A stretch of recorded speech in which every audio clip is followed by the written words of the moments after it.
Hi పిల్లలు, ఎలా ఉన్నారు? మీకోసం మరొక మంచి కథ. ఒకసారి ఒక కాకికి బాగా దాహం వేసింది. నీళ్ల కోసం అంతా వెతికింది. ఒకచోట ఒక కుండ కనిపించింది. దగ్గరకు వెళ్తే ఆ కుండలో కొంచెం నీరే ఉన్నాయి. దానికి అందలేదు, తాగలేకపోయింది. చుట్టూ చూసింది. అక్కడ కొన్ని రాళ్ళు కనిపించాయి.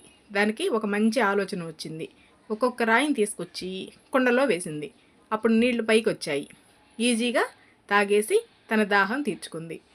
ఎప్పుడైనా ఏదైనా సమస్య వచ్చినప్పుడు కంగారు పడకుండా ప్రశాంతంగా ఆలోచించి, తెలివిగా ఆలోచించి సమస్యను పరిష్కారం చేసుకోవచ్చు. ఓకేనా పిల్లలు? Thank you.